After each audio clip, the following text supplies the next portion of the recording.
పంటల కొనుగోళ్లపై కాంగ్రెస్ సర్కార్ కాడెత్తేసింది. తమది రైతు సంక్షేమ ప్రభుత్వం, రైతులు పండించిన చివరి గింజ వరకు కొంటామంటూ ప్రగల్భాలు పలికి ఇప్పుడు అన్నదాతల నెత్తిన ఊహించని రీతిలో పిడుగు వేసింది. ధాన్యం, మొక్కజొన్న, జొన్న, కందులు, పెసర్లు ఇలా పంట ఏదైనా సరే ఇక రాష్ట్ర ప్రభుత్వం తరపున పంటలు కొనుగోలు చేసే ప్రసక్తే లేదని తేల్చి చెప్పింది.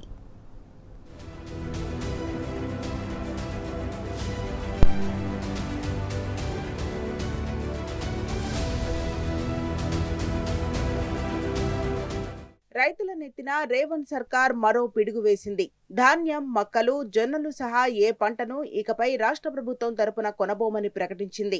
కేంద్ర ప్రభుత్వం ఎంత కొనాలని చెబితే అంతే కొంటామని, అంతకు మించి కూడా ఎక్కువ కొనేది లేదని స్పష్టం చేసింది. సీఎం రేవంత్ రెడ్డి అధ్యక్షతన ఇన్ఫార్మల్ కేబినెట్ భేటీ జరిగింది.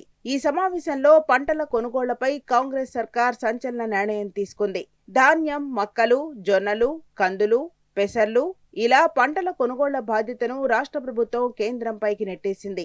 పంటల కొనుగోళ్లలో తమకే బాధ్యత లేదన్నట్టు కాంగ్రెస్ సర్కార్ వ్యవహరిస్తుండడం విమర్శలకు తావిస్తున్నది. రాష్ట్రంలో ఉత్పత్తి అయ్యే ఏ పంటనైనా సరే కేంద్రం నిర్దేశించిన కోటా మేరకే కొనుగోలు చేస్తామని కేబినెట్ సమావేశం అనంతరం మంత్రి ఉత్తమ్ మీడియాకు చెప్పారు. పంటలకు మద్దతు ధరను కేంద్రమే నిర్ణయిస్తుంది కాబట్టి పంటల కొనుగోలు బాధ్యత కూడా కేంద్ర ప్రభుత్వానిదేనని చెబుతున్నారు.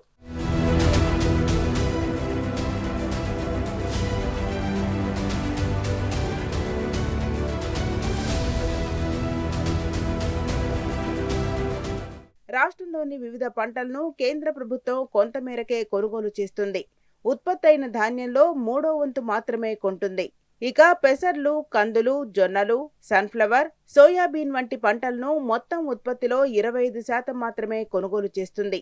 ఒకవేళ కేంద్ర ప్రభుత్వానికి అవసరముండి పంట ఎక్కువగా ఉంటే మరో 5 నుంచి 10% వరకు కొనుగోలుకు అనుమతిస్తుంది.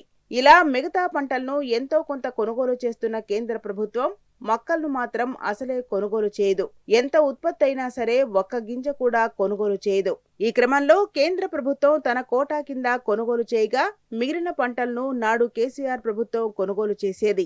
ఫలితంగా రైతులకు ఎలాంటి ఇబ్బందులు లేకుండా వారు పండించిన మొత్తం పంటను కొనేది. అయితే ఇప్పుడు కాంగ్రెస్ సర్కార్ అందుకు భిన్నంగా వ్యవహరిస్తున్నది. కేంద్రం తన కోటా మేరకు కొనుగోలు చేసిన తర్వాత మిగిలిన పంట ఉత్పత్తులను రాష్ట్ర ప్రభుత్వం కొనుగోలు చేసేందుకు నిరాకరిస్తున్నది. ఉత్పత్తి అయిన మొత్తం పంటను కేంద్రమే కొనుగోలు చేయాలని రాష్ట్ర ప్రభుత్వానికి సంబంధం లేదని చెబుతున్నది. ఈ నేపథ్యంలో ఓవైపు కేంద్రం 25% పంటల్ని మాత్రమే కొనుగోలు చేయటం, మిగిలిన పంటలను కొనుగోలు చేసేందుకు రాష్ట్ర ప్రభుత్వం నిరాకరిస్తుండటంతో రైతుల పరిస్థితి అగమ్య గోచరంగా మారింది.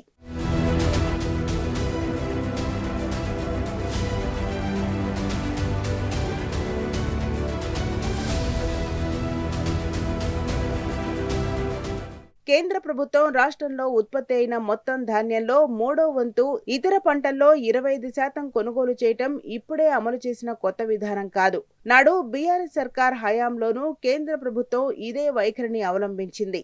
రాష్ట్రంలో రైతులు పండించిన పంటలను కొనుగోలు చేయబోమని అనేక ఇబ్బందులకు గురిచేసింది.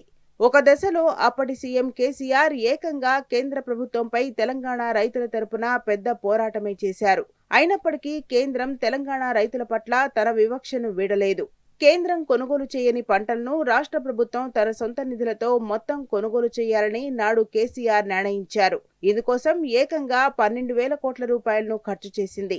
ముఖ్యంగా కరోనా మహమ్మారి విజృంభించిన సమయంలో బహిరంగ మార్కెట్లో పంటలు కొనుగోలు చేసే దిక్కులేక రైతులు విలవిల్లాడిపోతే రాష్ట్ర ప్రభుత్వం అత్యంత సాహసోపేతంగా అన్ని పంటలను మొత్తం కొనుగోలు చేసి రైతులకు అండగా నిలిచింది.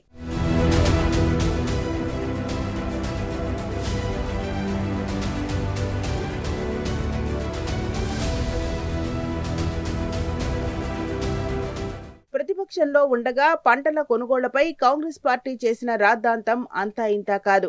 కేంద్ర ప్రభుత్వం పంటలు కొనుగోలు చేయకపోతే రాష్ట్ర ప్రభుత్వం ఏం చేస్తుందని, రైతుల పంటలు కొనుగోలు చేసేందుకు కూడా పైసల్లేవా అంటూ నాటి పీసీసీ అధ్యక్షుడు హోదాలో రేవంత్ రెడ్డి ప్రశ్నించారు. తాము అధికారంలోకి వస్తే ప్రతి పంటను మద్దతు ధరకు కొనుగోలు చేస్తామని, అంతేకాదు మద్దతు ధరకు అదనంగా బోనస్ కూడా చెల్లిస్తామని ప్రకటించారు. తీరా అధికారంలోకి వచ్చిన 2.5 ఏళ్లలోనే పంటల కొనుగోళ్లపై చేతులెత్తేసింది. కేంద్రం విధించిన కోటా మేరకే కొనుగోలు చేస్తామని, ఆపై గింజ కూడా కొనేది లేదంటూ రాష్ట్ర సర్కార్ తీసుకున్న నిర్ణయం రైతుల పాలిట శాపంగా మారుతుందనే అభిప్రాయాలు వ్యక్తమవుతున్నాయి. ఈ నిర్ణయాన్ని వెంటనే ఉపసంహరించుకోవాలని, ఉత్పత్తి చేసిన మొత్తం పంటలను కొనుగోలు చేయాలని డిమాండ్ చేస్తున్నారు. లేకపోతే రైతుల చేతిలో సర్కార్కు చావుదెబ్బ ఖాయమని హెచ్చరిస్తున్నారు.